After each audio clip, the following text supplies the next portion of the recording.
నమస్తే, ఇది కథ కాదు జీవితం కార్యక్రమానికి స్వాగతం.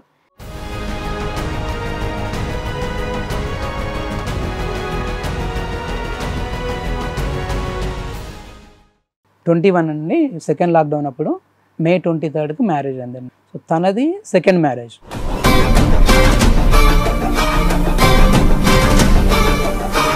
చాలా సెకండ్ మ్యారేజ్ అవ్వండి మీరు పెళ్లి చేసుకున్నారు. ఓకే. సో రిలేటివ్ అయితే దగ్గర వెళ్ళాను. మా బావ చెప్పినాడు మన ఇంట్లో ఆడపిల్ల అయితే మనం ఇబ్బంది పడతాం కదా అని.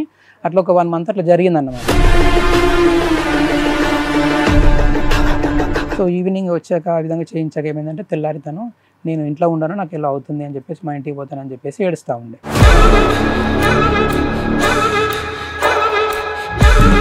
మరి ఆరోగ్యం బాగోకపోతే దెయ్యం పట్టిందో లేకపోతే చేతపడలో ఇట్లా మీకు ఎందుకు అనిపించింది? ఎడ్యుకేటెడ్ కదా మీరు. ఇంట్లో చూస్తే నాకు అంతా ఏమో అవుతుంది, అంత కనిపించినట్టు కనిపించినట్టు అవుతుంది, ఏడుస్తూ ఉండడు చేయడం.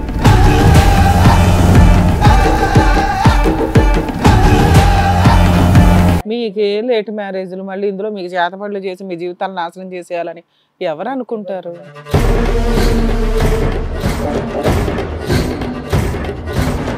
నువ్వు వస్తావని చెప్పేసి అనుకోలేదు, నువ్వు రావని చెప్పేసి అనుకున్నాను. పాపైనా బాబాయినా నేనే ఇక్కడ ఒంటరిగా ఉండేసి నేనే సాదుకుందామని అనుకుంటున్నాను అంటుంది అన్నమాట. ప్రెగ్నెన్సీ మీ వల్లేనా?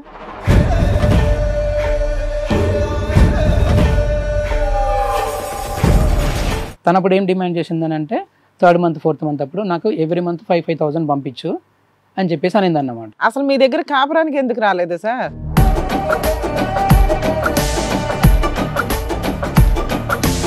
మీరు ఇంట్లో మంచోళ్ళు కాదు, ఆ ఇంట్లో ఎవరైతే ఇప్పుడు మేము ఉంటున్న ఇంట్లోనే ఎవరైనా పిల్లలు పుట్టి పెరిగినారా అని చెప్పేసి ఈ విధంగా మెంటల్గా నన్ను తిడుతుందన్నమాట.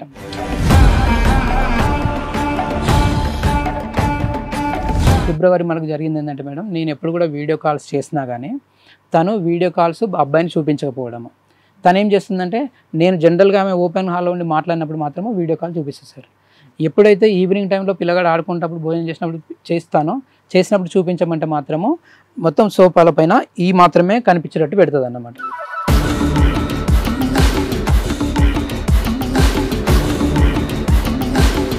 అలాగే మేము అందరం ఇంట్లోనే ఉన్నాము, ఫోన్ అక్కడ ఆల్లో ఉంది. నేను బ్యాక్ సైడ్కి వెళ్ళి యువతలకు వచ్చేసరికి ఒక రొమాంటిక్ సెక్స్ చేస్తున్నప్పుడు వచ్చిన సౌండ్లు ఉన్నాయి, మా ఆవిడ సౌండ్లు అవి. ఇంట్లో ఎవరైనా ఉన్నారా సార్ అంటే అందరూ ఉన్నారండి, డే టైం ఇన్ని మాట్లాడుతున్నారు.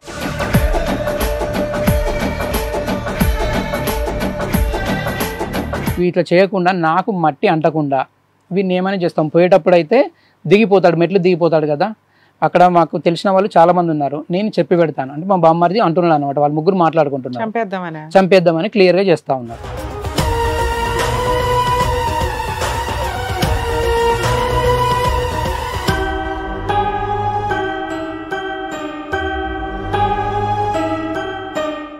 ఇది కథ కాదు జీవితం ప్రోగ్రామ్ అందరికంటే ఒక రోజు ముందుగా మీరు చూడాలి అనుకుంటే వెంటనే డౌన్లోడ్ చేయండి హిట్ టీవీ యాప్. ఇందులో మీరు నచ్చే మెచ్చే కంటెంట్ సిద్ధంగా ఉంది. మరి ఇంకెందుకు ఆలస్యం, వెంటనే డౌన్లోడ్ చేసుకోండి హిట్ టీవీ యాప్.